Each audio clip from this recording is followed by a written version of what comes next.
마이필로우의 CEO인 마이클 린델 사장이 1월 6일 위원회에다가 소송을 제기했다라는 소식이 들어와 있습니다.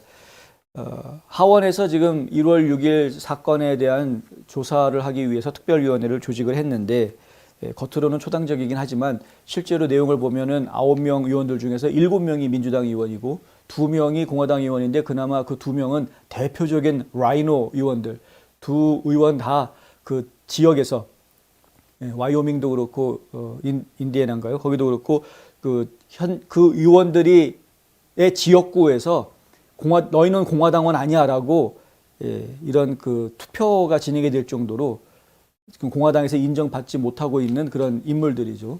근데 이 둘을 갖다가 집어넣고 더군다나 그 둘은 이제 반 트럼프 대열에 선봉에 서 있는 트럼프 잡기 위한 위원회나 마찬가지입니다. 이 1월 6일 위원회가 현재 구성되어 있는 형태가. 어제 미네소타 지방법원에 마이클 린델 대표가 소송장을 접수했습니다. 도널드 트럼프 전 대통령의 동맹으로 잘 알려져 있는 이 마이클 린델은 1월 6일 위원회에서 소환장을 냈던 수십 명의 사람들 중에 한 명이고요. 그것에 대해서 반발하는 소송을 낸 여러 명 중에 또 한 명입니다. 최근에 이제 나온 소송이 되죠. 어제는 이제 고르카라는 분이 전 보좌관이 소송을 했는데 이번에는 이제 마이클 린델이 소송을 냈다. 이게 이제 1월 6일 특별위원회에서 2020년 11월 1일부터 2021년 1월 31일까지 무려 13개월에 걸친 휴대전화에 관련된 모든 통신 기록을 달라고 버라이전 회사 쪽에다가 요청을 했다는 겁니다. 그래서 지금 그것을 확인을 하고 이것은 수정헌법 제1조, 수정헌법 4조의 권리를 침해하는 것이다 라면서 소송을 제기했다. 하원위원회로서 타당하게 조직되지 않았기 때문에 그런 권한이 너희 위원회한테는 없다. 아주 대놓고 그렇게 이야기를 했습니다. 소송장에다가. 1월 6일 위원회가 합당한 방법으로 합법적인 방법으로 초당적으로 만들어진 정말 특별위원회, 진짜 특별위원회라면 모르겠지만 지금 현재 1월 6일 특별위원회는 편법적으로 만들어진 거 아니냐라는 것이죠. 그게 맞습니다. 이런 식으로 특별위원회라고 만든 적이 사실 없습니다. 이렇게 하면 안 되는 것이죠. 그렇기 때문에 당신들은 이런 소환장을 낼 권한이 없다 이렇게 주장을 하는 겁니다. 지금 민주당이 하원에서 다수당이라는 이유 때문에 그들이 그냥 법을 다 통과시키고 하니까 그 안에서 지금 대장노릇을 막 하고 있는 겁니다. 낸시 펠로시가. 그런데 이렇게 하면 안 되는 겁니다. 이렇게 하면 안 되는 거예요. 린델의 행동은 리츠 체니 의원과 애덤 킨징거 의원은 강제 소환장을 발부할 법적 권한이 없다고 잘못 주장하고 있다라고 워싱턴 이그제미너에서는 이야기합니다. 워싱턴 이그제미너에서 이야기하고 있는 부분은 기분은 나쁘겠지만 그들이 법적 권한이 있는 건 있는 거다. 특별위원회라는 게 우리가 볼 때는 안 특별위원회고 어떤 그 당위성이 또 부족한 그런 위원회로 허접한 위원회로 보이지만 하지만 어쨌든 법적 권한이 있는 것은 맞다라는 게 워싱턴 이그제미너에서 하는 이야기이다. 체니와 킨징거는 모두 공화당과 공화당 코커스에 소속이 돼 있기 때문에 그렇다라는 겁니다.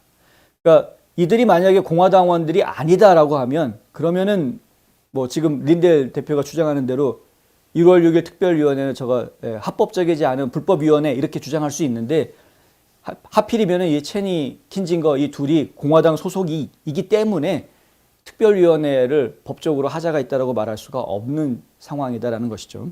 린델의 소송은 캘리포니아 공화당원인 케빈 맥카티 하원 원내대표가 위원회 지명에 대해서 발언권이 없다고 주장하는 가운데 이제 나온 이야기입니다. 케빈 맥카티 원내대표 입장에서는 이렇게 주장할 수 있습니다. 공화당 쪽에서 제시했던 명단 한 명도 받아들여지지 않았고 민주당 쪽에서 자기네들 구미에 맞는 사람 골라가지고 선택해서 위원회를 만들었는데 공화당에서는 그걸 인정한 적이 없다. 케빈 맥카티가 분명하게 공화당 의원들한테 하원 의원들한테 전원 다 특별위원회에 참여하지 말라라고 아예 선포를 했었습니다. 그 당시에. 그런데 이 둘은 말을 듣지 않고 그들이 단독적으로 행동을 한 겁니다. 당론을 어기고 나간 거죠. 사실 이 정도 되면 공화당에서 축출해버렸어야 되는 것인데 가뜩이나 의원수가 모자라는데 내보내기가 좀 그래서 그랬던 건지 왜 그랬는지 모르겠습니다만 하여간 계속 공화당 딱지를 붙여놓고 있으니까 답답하기 짝이 없죠. 어쨌든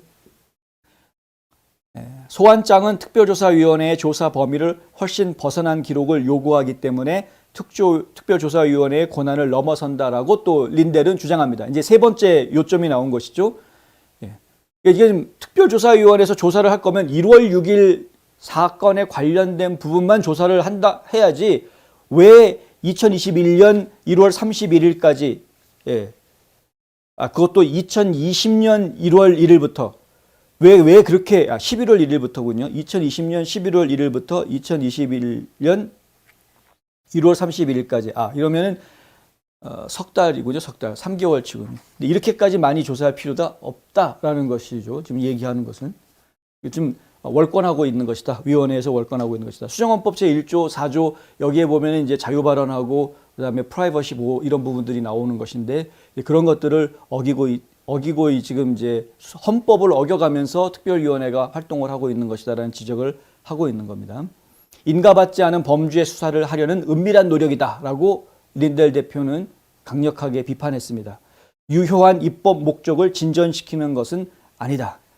린델은 자신의 기록에 대한 소환장을 무효로 하거나 무효로 만들어 소환장 무효로 처리해 주거나 변호사, 의뢰인 또는 다른 특권을 주장하려는 위원회에 제출되기 전에 그에게 요청된 정보를 먼저 검토할 수 있는 그런 기회를 달라. 둘 중에 하나 해달라는 거예요. 소환장을 무효화해 주거나 아니면 소환장을 법적으로 인정을 해줄 거라 그러면 그들이 그 자료를 가져가기 전에 먼저 내가 그 자료를 열람할 수 있게 해달라. 사실 3개월 동안 무슨 전화를 주고받았는지 일일이 다 기억하는 사람이 있겠습니까? 그거 불가능한 얘기죠, 사실은. 그러니까 어떤 자료가 넘어가는지 정도는 좀 알아야 되겠다라는 이야기를 지금 하고 있는 겁니다. 하원 특별위원회는 린델의 소송에 대해서 공식적인 언급을 하고 있지는 않다라고 이그제미너에서는 이야기하고 있습니다. 어제 전해드렸던 고르카의 소송도 마찬가지였는데 고르카도 본인에게 통보를 해주지 않았습니다. 1월 6일 위원회에서 고르카한테 소환장을 보내지 않고 그냥 아무 연락 없이 바로 버라이즌한테 바로 소환장을 보냈던 겁니다. 그러니까 당사자가 모르게 지금 일을 진행하고 있는 그런 모습들을 보여주고 있는 거죠. 지금 마이클 린델도 마찬가지 입장인 겁니다. 이게 지금 심각한 상황이다. 국가기관이 이런 식으로 움직여서는 특히 정치인들이 특히 국민이 뽑아서 올려놓은 정치인들이 우리 국민들을 사찰하는 이런 말도 안 되는 회개망측한 일을 벌이고 있다는 것은 좀 심각한 문제가 될 수 있다. 그런데 이런 일이 심각하게 벌어지고 있음에도 불구하고 이것을 제대로 견제하지 못하고 있는 것이 현재 공화당의 안타까운 현실이다. 빨리 좀 선거해서 좀 바꿔놔야 좀 세상이 좀 달라지려는지 좀 지켜봐야 되겠습니다만 하여튼 그렇습니다.